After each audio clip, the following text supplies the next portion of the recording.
Thank you for joining us as we talk about the 2023 trend report that the Future Today Institute put together. We're going to be talking today specifically about the news and information section of the trend report. I'm excited to be talking with all of you today and to be getting to share it. I think it's an exciting report this year, and I think we have a lot of connections to build on between the news and information section and the other parts of the report. It is going to be a quick hour, so I'm going to dive right in. And just so you have some sense of what the structure will be, we will spend maybe 30 or 40 minutes kind of going through an overview of what's in the trend report, trying to highlight some of the key clusters and the key trends that I think are worth focusing on. And then we'll have some time for questions at the end of the webinar. So I'm excited to dive right in with you, and I'm going to bring my screen share back up, and we can dive in. So as background, my name is Sam Guzik. I am a senior expert advisor at the Future Today Institute and also the director of product at New York Public Radio. So my background is as a journalist. I came out of the newsroom at Newsday. I'm also a futurist. I get to work with the Future Today Institute a lot. And I'm also a product leader. So I get to think about how we take these big ideas about the future and implement them sort of incrementally today. And I think that's a thread that we will be touching on a lot as we look at these trends, is how do we take them and take these big ideas about the future and really make them part of our work in the present, because it's really only so useful to think about this if we can sort of take incremental steps in the present to be working. So our plan today is to start with some context about the trend report and how to use it, how to think about the future with this framework. We're going to go deep talking about three trend clusters from the book. So we'll sort of pick at a few threads, and then we'll have some time for questions. And my colleague Christina is in the chat, sort of helping to sort of facilitate questions. So if you have questions as we're going, please feel free to drop them, and she'll help to curate them as we go. And we'll also have some time at the end. And as Christina mentioned in the chat, we have a lot of trend reports. You can download the full report at futuretodayinstitute.com/trends. You see here sort of all the different covers from the book. It's really a comprehensive look at what is happening in technology and how it intersects with a lot of key industries. So I want to encourage you to go and download the report, whether or not you're in a given industry, even just to read the executive summary. It's really helpful and important when we're thinking about the future, not just to laser in on the specific applications that are in our fields, but to look really broadly, because the uncertainty and change about the future comes from a lot of different places. So being able to read about how the future of transportation or climate is evolving may not feel immediately relevant to news and information, but it, I think, has a lot of really important implications. That said, we're going to go deep today on news and information. And at the top, I want to acknowledge that for a lot of publishers and a lot of people in news, it can feel really overwhelming to be looking at emerging technology. That's because emerging technology moves really fast. And in the news space and in the media ecosystem, we are already overwhelmed with all kinds of change. We've sort of, it's a space that has been beset by change for quite a lot. And to start thinking about that change, not just on the scale of what we've seen in the last decade, but even just what we've seen in the last month is really kind of striking. So in the last month, since this report launched at South by Southwest, GPT-4 was released. That's actually less than a month old. It's hard to believe, but it's actually not the only model that released in the last month. All of these are different AI models that were released just last month, just in March. So there are developments out of Google, out of Baidu, out of Stanford, and so the important thing as we're looking at this, as we're thinking about the future of news and information, is not to get caught up in one headline and not to get caught up in one modality of these technologies, but to really think very broadly. And so the framework that we use at the Future Today Institute is to really focus carefully so we don't get swept up by the latest things. We know that trends and technology doesn't just move at the speed of the news cycle, but they evolve over time, even when it feels like there's a new milestone every single moment. So that's where these signals and trends come in to help us really make sense of what are the durable changes. So not just what's trendy, but what's sort of the durable momentum that's worth paying attention to. And when we talk about trends, we do that in a way to help us make sense of the uncertainty. So we use these trends to build scenarios and then to build deeper strategic scenarios to help focus on organizations. And I think in today's conversation, we're really going to focus more at the top of this funnel, thinking about the key signals and trends that we're thinking about. But I encourage you in the book, we do go deep with a few scenarios. There's been sort of an important part of how I think about it. And one way to sort of take this work into your organizations is to sort of do some scenario thinking and build scenarios to help your colleagues make sense of this, to sort of build possible futures, not predictions, but just sort of possible futures that can help make sense of what's happening. Because all this is really ultimately about helping us plan. And this is the matrix that we use at the Future Today Institute. We call it ATOM, but it's really something that we help to calibrate our responses to new technologies as we look at these different insights in the trend report. And the idea is to remember that some of these things that we see are going to warrant immediate action. Some of them are going to require a decision about investment or strategy in the near term. Others are going to really just require more sort of passive monitoring.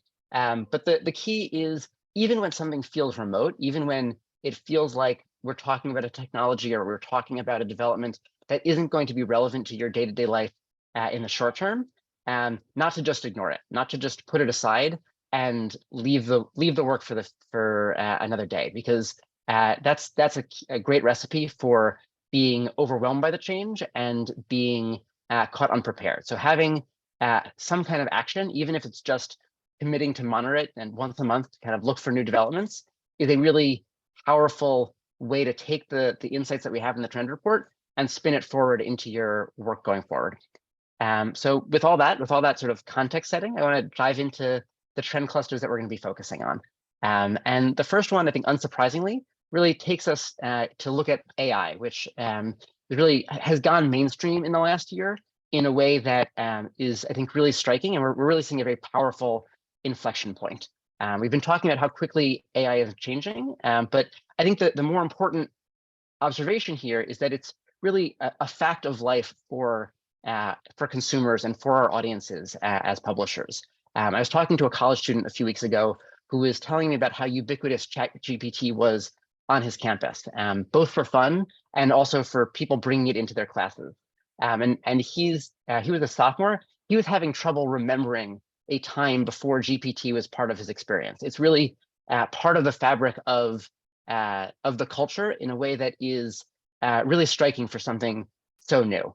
The real, I think, key here is that the models are in the hands of non-technical users, and that has really deep implications for what it means for us as in industry. The key trends in this cluster are computer-directed reporting, which is kind of the application of generative AI to the reporting process, evolving search interfaces, which is kind of how generative AI can be used to change search and discovery. And then also this idea of user-directed media formats. So the idea that video isn't just video anymore. Video could be text, and text isn't just text because it could be image or audio, and audio can be spun into other ways. So these technologies are giving users a lot more control in a powerful way. And the key thing to remember here, the biggest insight, is that generative AI is upending how we create content today. It's not far off in the future. It's already happening. So if we think about this story that I'm sure many of you saw, CNET was experimenting with using ChatGPT to publish entire articles. They were trying to flood the zone and hoping that some of those stories would take off in search. This isn't sort of a remote, far off possibility. This is something that was happening just last winter. And I think, unsurprisingly, their plan didn't go exactly the way that they hoped. The technology, it turns out, didn't do a great job of being right, which is really an important feature for news publishers. But just because this didn't work once it doesn't mean that others aren't going to try it. It doesn't mean that it won't work better in the future with a better trained model. So I think it's worth paying really careful attention here to how these algorithms are being tuned and kind of what they can bring to the reporting process. And it's also important to remember that it's not just text that we're thinking about. We spend a lot of time talking about ChatGPT, but these same algorithms function on other modalities as well. So this is an image of Pope Francis wearing a puffer coat that was generated using Midjourney, one of the generative AI image algorithms. It went viral online, and lots of people didn't give it a second thought. They just thought Pope Francis was getting a new stylish look. This is pretty benign as fake news goes, but it's just a taste of what we're in for as we think about the future of news and information. So this is just one of the images that went viral, showing former President Donald Trump getting arrested. The problem is this scene never happened. These images were generated 2 or 3 weeks before his arraignment, and they went viral, and they look nothing like the scene that actually happened. And so when we see these images going viral, when we see these technologies that are sort of out there and becoming part of the popular conversation, I think it's increasingly important to be able to ask the question, sort of as newsrooms, do we know how to verify visuals? Do our reporters know how to check that content they're getting from sources or that they see online is actually real? And more importantly, does our audience know how to verify these visuals? This is a big burden that's going to be placed on the audience to try to sort out what's real and what's fake. And as publishers, we need to be thinking about how can we equip them to be able to respond to that, to be able to make sense of what they're seeing. And importantly, when this happens, when these images start to spread, are we going to be able to move at the speed of social media? Are we going to be able to be responsive and unpack this quickly? Because I think we all know, we've all seen how quickly misinformation can take hold. And so I think the question for us to be thinking about with some of these technologies is, can we respond quickly enough? And can we be able to adapt our work? The other question to be asking, that's an important one, is where are the opportunities? These are tools, and so the way they are used will depend on the choices we make. So we can flip the narrative and say, where can this create an opportunity for us to grow? What might AI enable? And I think this is the place where we sort of were talking a little bit in the roundup about user-directed media formats. And I think this is a really powerful place where we can see some of that opportunity space, because artificial intelligence is going to make it easier for our audiences to choose how they consume media. Text can be video, can be audio can be video can be summarized as text. And so this is technology fueling the extension of behaviors that we're already seeing, where consuming podcasts on YouTube is a very common practice right now. The idea that a podcast is actually a video platform, I think is a really good example of this, that the media we create, we're increasingly losing control of how people consume it. The technology is enabling consumers to make some choices about how and when and where they're going to do it, not just in terms of the time of consumption, but actually even the format of consumption. So that can be a little bit unsettling, but it's also an opportunity for us to think about what new audiences or new consumption moments can we fill with our news. And this is going to be sort of important to think about, because the choices we make about how to use this technology are all going to be made sort of in the face of the second trend cluster that I want to spend some time talking about, which is the fact that we're seeing, again, changes in the economics of publishing. And this is kind of what's old is new again. This is happening again. And the trends in this cluster are evolving search interfaces, which we're going to spend a little bit more time talking about right now. The growth of the subscription economy, which I think we've seen over the last decade or so, kind of a consolidation of business model in the news space around subscriptions, which is both powerful, but also has some risk associated with it. And then generally the consolidation over several decades of publishing and of media businesses. But I think the real way to sort of dive into this idea of how the economics of publishing are changing are to look at what we mean by an evolving search interface. What does it mean to think about this? So this here's an experiment that I did last week. I asked Google's Bard to tell me about Donald Trump's indictment. I wanted to sort of understand the story, and I wanted to get a sense of what was happening. And you can sort of imagine this is might be a very common user behavior with some of these technologies to say, just like I would go to Google to learn something, I can go here and type a query. And probably the biggest problem with this response is that every single paragraph is wrong. At first, I was going to try to highlight all the inaccuracies, and the slide just became a mess of red markup. It gets the wrong investigation. It was ahead of the reporting. So I did this on Friday. There wasn't an indictment count. The indictment had still been sealed. It got the day of the arraignment wrong. So every single piece of this answer is wrong, which is in and of itself, I think, something that is deeply concerning for all of us. And the capacity for these large language models to hallucinate on breaking news, I think, is a very compelling fear that we should all have, and something that we should be strategizing to respond to. But the deeper question as it relates to the sort of media model here is there are no footnotes here. There are no citations. There are no blue links for a consumer to click on. So unlike today's search, these large language models really struggle to attribute information. These are some follow-up questions that I asked, and it really couldn't tell me where I could find this information. So if we're building a business model, if we're building our assumptions and our operating around the idea that search is going to drive the top of the funnel and people are going to come and hit a paywall and then convert, that assumption may not be so sound anymore. We're seeing technology really adjust and recalibrate what are the fundamental assumptions of how distribution and discovery happen. And we've seen changes like this before. And I don't mean this in the sense of AI repurposing articles to quickly deliver answers to consumers. We haven't seen that particular modality before, but we have seen changes that shift how people consume information and rebalancing the economics of news before. So just to digress sort of briefly through the history of media, we've seen this before in the 1440s when the printing press was invented. Mechanized printing had been in existence since maybe the 4th century in China, but the printing press in Germany is really a shift in this, in that it mechanizes it, it automates it, and all of a sudden we see information that was really expensive, it becomes a little bit cheaper, and it makes it possible to move that information a little bit more quickly. We see a similar shift in the economics of news in the 1830s when the steam press changed the distribution model from having sort of a subscription model at the time because it was expensive to make each copy. So you had sort of expensive single copy or subscriptions to something that average people could afford. So in the 1830s, they called it the penny press because you could make lots of newspapers very quickly and very cheaply. And so that opened up news to an entirely new, a new audience.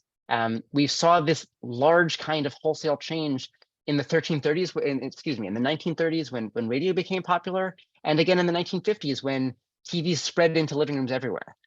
Both of these types of media introduced new concerns about the impact of sponsorships on reporting. But importantly, they were also an example of how technology shifted control away from publishers. So the reason to take this historical digression is because it's a reminder of how deeply interwoven the economics of news are with the mode of distribution. And it's also useful to think about sort of how publishers kind of were able to manage their destiny through those waves, but progressively they had less control. So when with the early printing presses, publishers were the people who own the press. They can make all the changes about format, about cadence, about printing. So it made things a little bit cheaper. It opened up a new audience, but it didn't fundamentally change that relationship.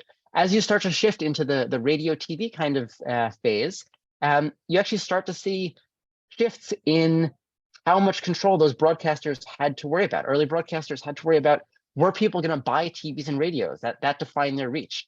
They had to worry about whether TV manufacturers were shifting to color. But ultimately, they still owned the airwaves and they still owned their broadcast. The technologies we're seeing today are making sort of both the AI and also the actual devices an increasingly powerful layer of intermediation for publishing and for the actual news. And so there's a consideration that newsrooms need to be taking as they think about their strategy and they think about their business model. And importantly, since we're thinking about the economics of news, we're having this conversation after decades of consolidation. And so our news ecosystem is less resilient to shocks and changes. It's less resilient because we have so much consolidation. So few companies own so much of that media ecosystem. And so it's important at this moment to be asking questions like, what happens to our revenue models if more and more of our consumption is happening off platform? That's true whether you're thinking about a hard paywall subscription. It's true about whether you're thinking about sort of public media that's supported by membership and donations. It's even true for ad-supported media, because those ads need to be served on platform in order to really be to be successful. So there's, I think, deep questions about what happens to our revenue model as these technologies manifest. And we have an opportunity now to prepare and ask these questions. We can start to ask, how can we mitigate our risk and distribution? How can we better prepare and think about our opportunities? And can we find those opportunity spaces? But again, this is happening in the context of the third cluster that I want to spend some time talking about, which is that trust in news and institutions in general are near historic lows. So this is kind of the third piece of our trend report. And these are some trends that we've been tracking for a bunch of time. This looks at things like the eroding trust in news organizations. It looks at policing the creator economy, which is the name that we have for moderation, and how sort of the economics of content can be used to moderate. Digital redlining, which is the ability for folks to, where sort of folks' physical place in the world impacts the kinds of access to digital information they have. And teaching news literacy, which I think is increasingly something that we're talking about. So all this is happening as the value chain for media is shifting. We're seeing that globally, as many people believe that media is the source of false or misleading information as believe it's a source of trustworthy information. This isn't particularly a technological problem, but it is the context against which we need to chart our future. It's the reality that we're going to need to operate in as we think about how do we make sense of these technologies, that there is this growing distrust and this sense that our audience is very divided. Because the important thing for us as an industry, when we talk about the future of news and information, is not just how does this technology impact our business model, it's also how do we as providers of news information function and manage to explain these technologies. Because the role of journalism, the reason that we sort of function as a media landscape is to be able to hold the powerful accountable and to really make clear the world to our audiences. And so the technologies that we're talking about, the technologies that are both sort of at the top of this presentation and throughout the trend report, are the sources of power in our society right now. And so it's important for us to really understand and explain this technology to our audiences to be able to hold folks accountable and to understand the impacts on society. And so things like this study from 2 years ago, there were researchers at UC Berkeley who increasingly found that people couldn't tell the difference between AI synthesized faces and real images. This is an important headline because of what it means for our capacity as news organizations to put together custom avatars, to reach, to think about trust, and to think about how we might be able to build our business model. But it's also interesting because we should be asking questions about what was the definition of trust that was put forward in this study. We can look at the faces that are on this screen and ask some questions about what are the embedded assumptions in the algorithm that led to the lighter skinned faces being ranked as more trustworthy and the darker skinned faces as being less trustworthy. Is that about the quality of the algorithm, or is that about the assumptions that are baked into the algorithm? Another way to look at that is to ask the AI the question, how does it picture a CEO? So this is a slide that I put together, sort of comparing 3 different AI models response when you ask it to draw a picture of a CEO. They're all men, they're all white or white passing, they're all middle-aged. And so I think the function here, the reason that this is part of a news and information trend report is that the world that's being built has some very deep problems and some very deep assumptions in it. So as news organizations, we have a choice. We have to sort of make a decision about how do we proceed from here. We can disengage and we can let the future be built as is. That I think has some a path with a lot of risks. It has a lot of problematic assumptions about sort of what the future of our business model might look like, and it has some problematic assumptions about what will we do as these algorithms become ever more powerful. Or we can sort of flip the script and say we can lean in and try to build a future for ourselves. We can try to really prompt ourselves and to push ourselves to think about what might be possible if we think of these as opportunities, as if we try to engage with the technologists. So we can ask questions really critically. We can say who gets more powerful and who loses as AI and data get more powerful. And this is sort of, as we think about the trust crisis in news, the key is really thinking about how can we actually use these technologies to maintain our trust. So we need to think broadly. We need to think critically about how new types of media are liable to be misunderstood or misused. We need to think about the chain of custody of our work and how we can use that to build trust. And the important thing is we're not going to be doing this alone. We need to be thinking about the new kinds of partnerships we need to be building. That could be partnerships with tech companies, with other media organizations, with the audiences we cover. Partnerships are really important in this conversation because it's just as the landscape is being reshaped, it's increasingly complex and it's an increasingly competitive place for us to operate in.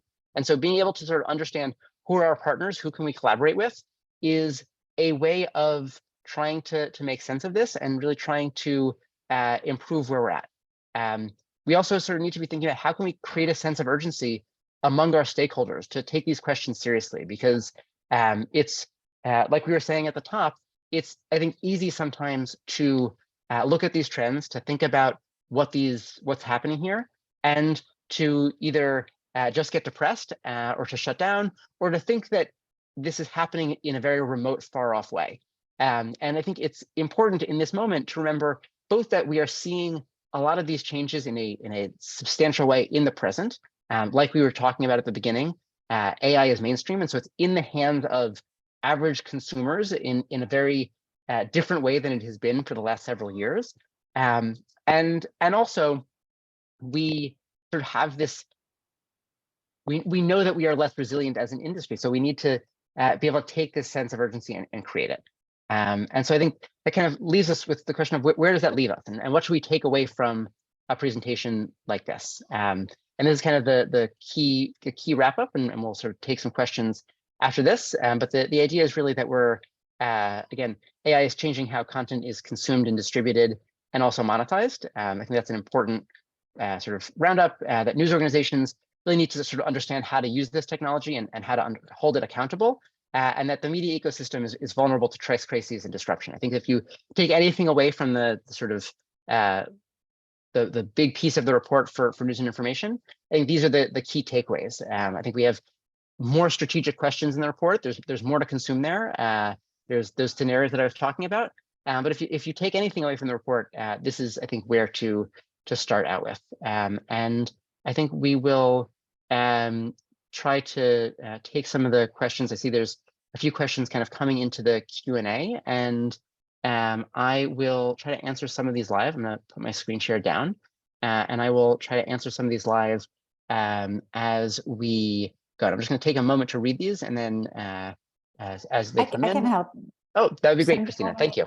Do you want me to have? So the first Please. question is about AI generated content and its role in the production of fake news. Do you first want to kind of just touch on how that looks like, what the effect of AI generated content is within the fake news ecosystem, and then maybe also if some solutions are beginning initiatives that come to mind that the news industry has to kind of start to respond or deal with that fake news problem, if anything comes to mind, if you're aware maybe of anything. Yeah, I mean, I think the two I think directions to take answering this question are, there is, I think, clearly the potential for this technology to be used by bad actors to generate malicious and fake news. I think that's clearly like one potential application of generative AI is to generate large volumes of sort of problematic content cheaply. I think that it's sort of very easy to see that that application of it, and that's kind of been a through line sort of from the earliest days of generative AI. We've seen those kinds of sort of toxic applications of it. So I'm thinking back to sort of the earliest image generators that were used to sort of create sort of fake porn and to harass people that way. So I think clearly there's an application of generative AI in terms of sort of knowingly created fake news.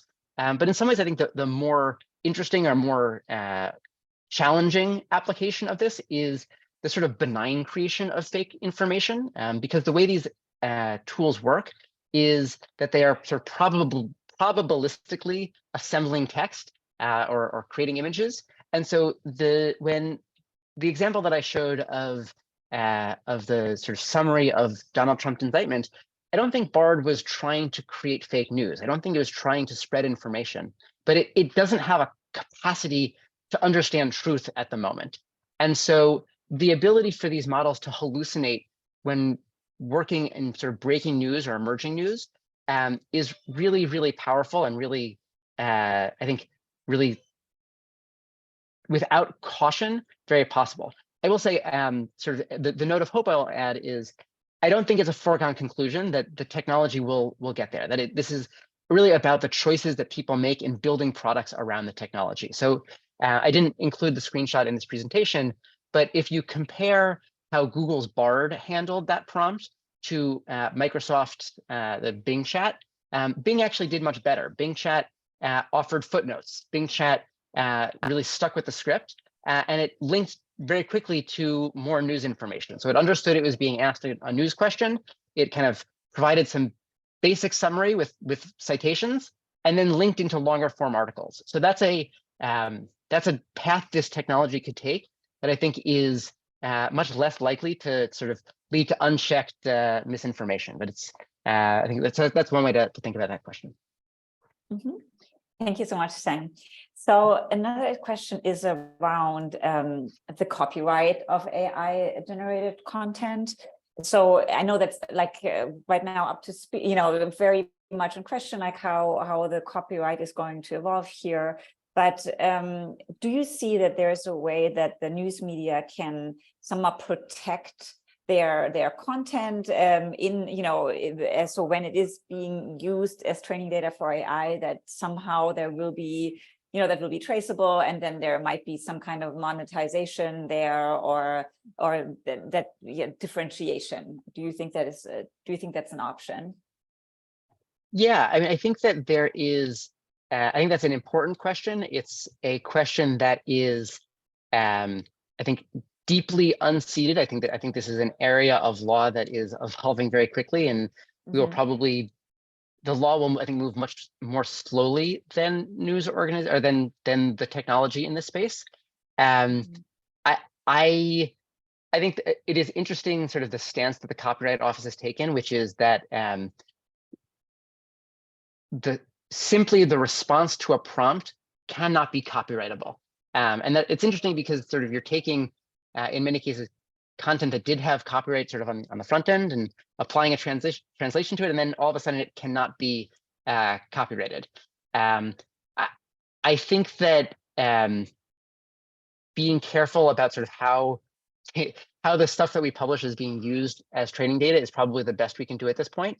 Being really intentional about, as we build experiments, trying to think about what are the tools and what are the licenses, and as we pick partners and as we pick platforms, being aware of sort of what are the deals we're making. I think that's probably the best we can do at this point.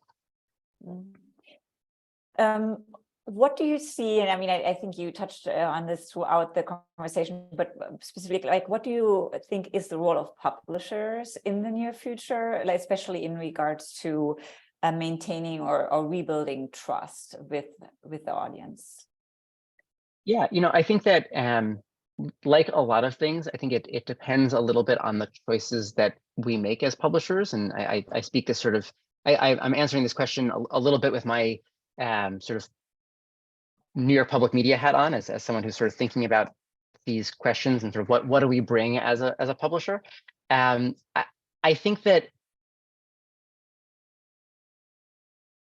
there are clearly roles sort of for building audience and building like communities around content. I think it probably requires rethinking a little bit what we're talking, how we operate. That and this is sort of been a gradual progression over the last decade, but just sort of publishing with the voice of God and kind of assuming that everything will be fine doesn't necessarily doesn't seem as viable a model, especially as and I'm thinking about this sort of from the perspective of search and discovery.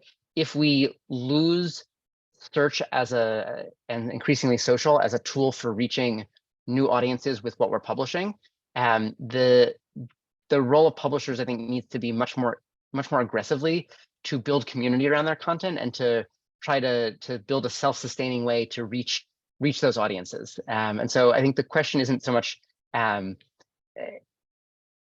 will there be publishers in the future, but it's sort of what niche do the publishers need to fill to guarantee their sustainability. Thank you, Sam.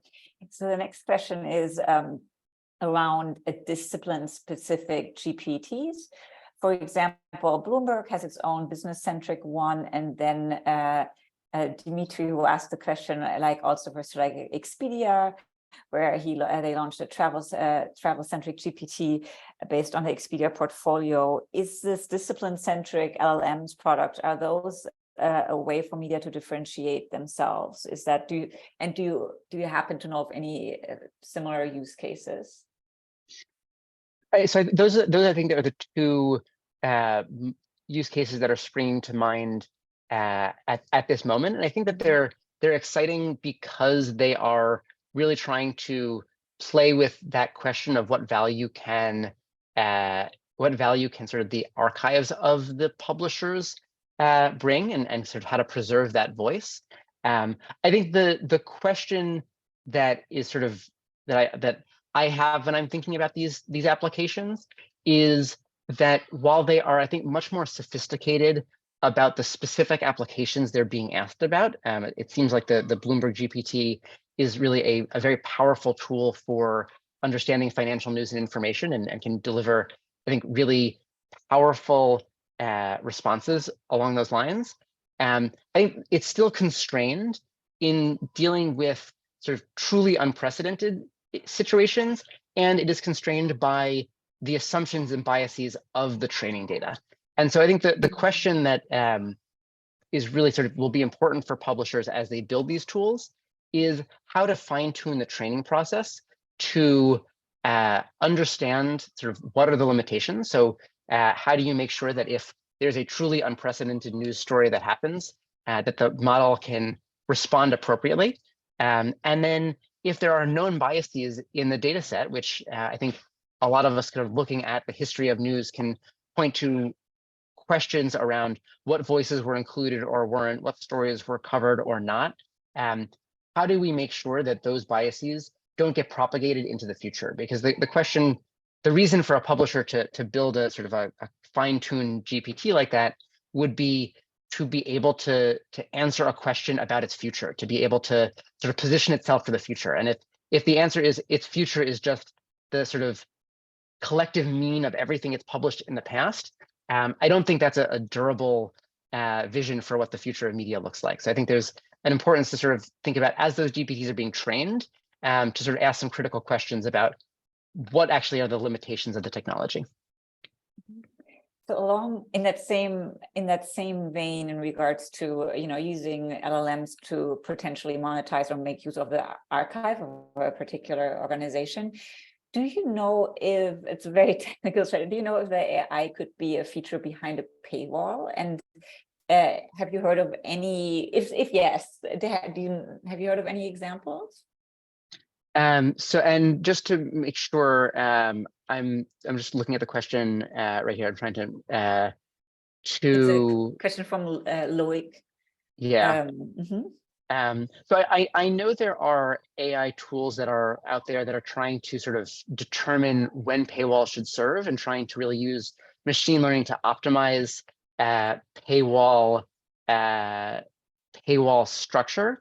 And I know I've seen some examples of folks using sort of custom trained AIs to essentially power a search backend. So training the AI sort of on the archive of a blog to sort of answer questions about what has the blog written about in the past. I don't know that I've seen any examples of anyone trying to paywall that or sort of specifically make value off that, although that may just be a constraint of what I've read as opposed to whether anyone's tried it or not. Thank you, Sam.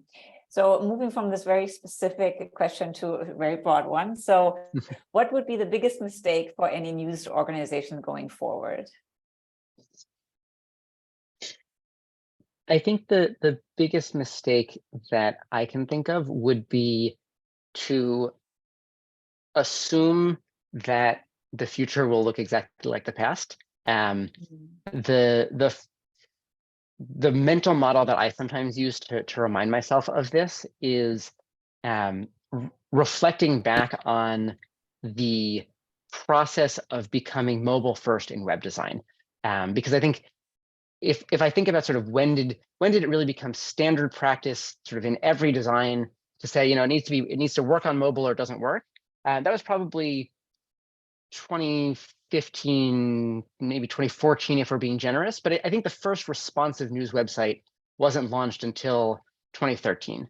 And the reason I think that's sort of a powerful sort of note of context is that the iPhone launched in 2007, 2008. The BlackBerry was sort of on the market for close to a decade before that. And as an industry, we didn't get around to building the first responsive websites until 2013, 2014, 2015. So we're lagging by sort of, in the best case, maybe 5 or 6 years, and in the worst case, even longer than that. I think if we think back to how quickly people's consumption habits changed, thinking about just mobile phones, I think that it would be a mistake to assume that was the only change we're going to see in our lifetime, and everything else will be stable from then. So thinking of ourselves as being sort of at an iPhone moment is probably a useful way to avoid making that mistake. Great answer. Thank you, Sam. So moving on to a really interesting question here. So we've just barely gotten around to speaking to kids about media literacy. How do we change the conversation with children without saying, believe nothing you see or read? Yeah, I think this is a particularly interesting question because we are trying to answer it from the perspective that we are sitting today, where this is a brand new technology, as opposed to thinking about sort of my youngest daughter. She will not know a world that doesn't have that. And so I was at a Passover Seder last night, and at the Passover Seder, a bunch of people were messing around and sort of asked ChatGPT to tell the story of the Passover Seder. So in her mind, she will not know a Passover Seder that doesn't have generative AI sort of providing some of the material. So I think the first piece of this answer is to say, our kids will find ways to be native with and understand this technology in ways that I don't think we can begin to understand right now. But I think the sort of broader answer and the more durable answer is, I think it does sort of put the onus on sort of the same kinds of media literacy that we have always sort of been trying to push, which is trying to encourage people to find original sources, to find local sources for stories, to really be critical about the information that they understand, and to look for a consensus of information as opposed to sort of single sources. That said, if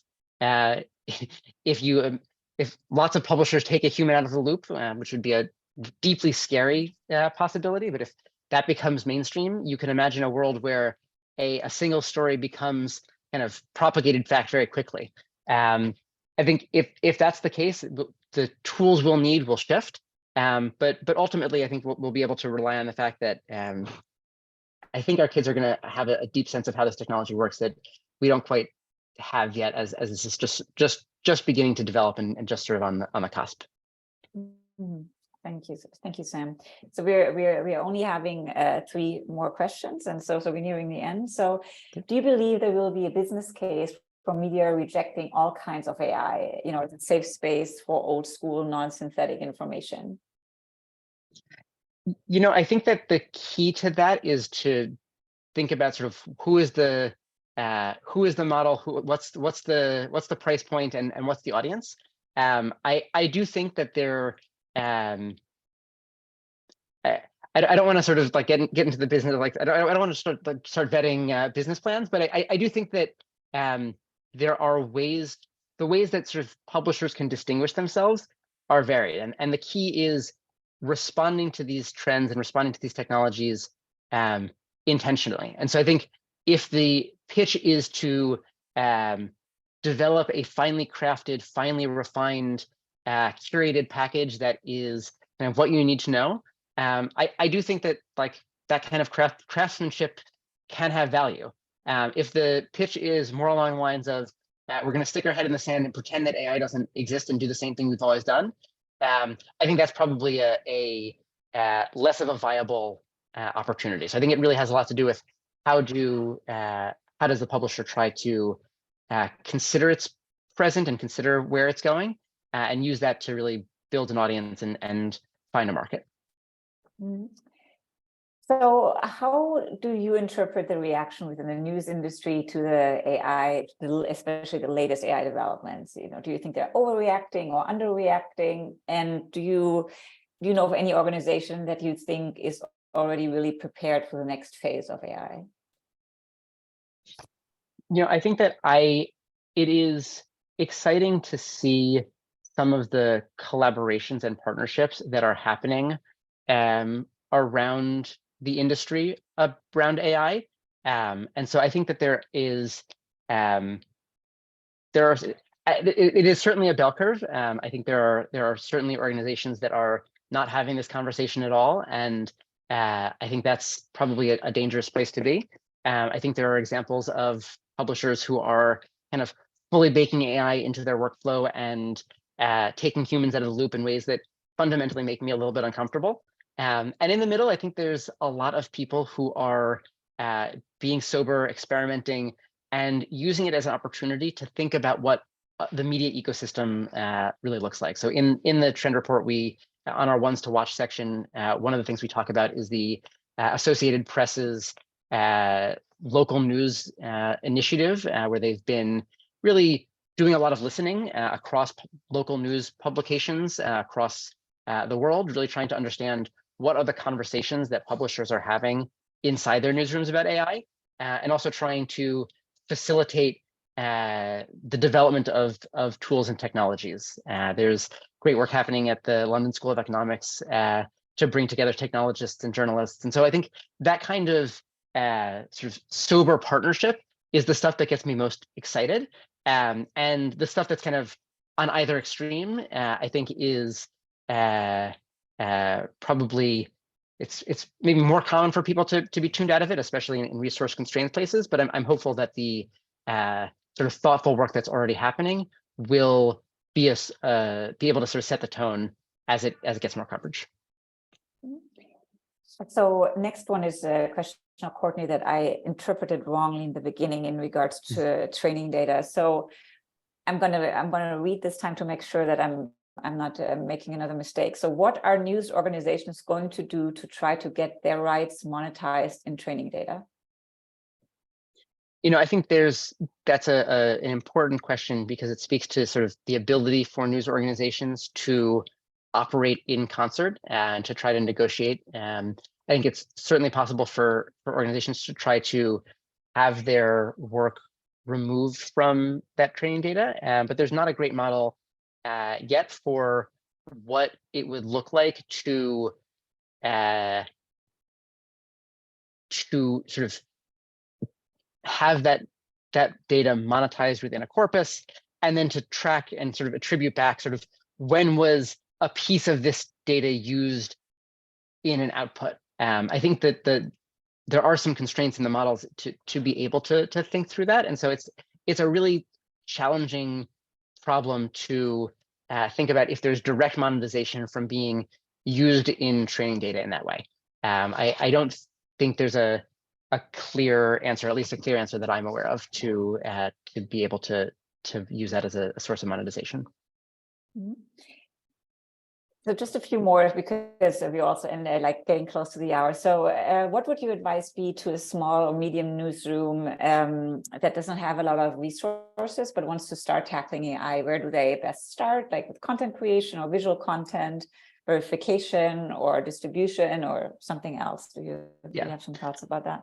Yeah, I mean, thinking about that sort of act, decide, monitor framework at the top, when the place that I often tell people to start is to start by monitoring and to start by being engaged in conversations, and to do once a month to have a lunch and learn in your organization where people come and bring the stories that they've been reading about AI, where they bring these things and messing around with, just to kind of make it part of the fabric of the organization, to talk about uncertainty and to talk about emerging technology.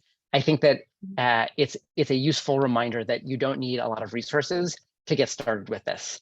And then from there, I think that it sort of depends a little bit on kind of what the organizational priorities are.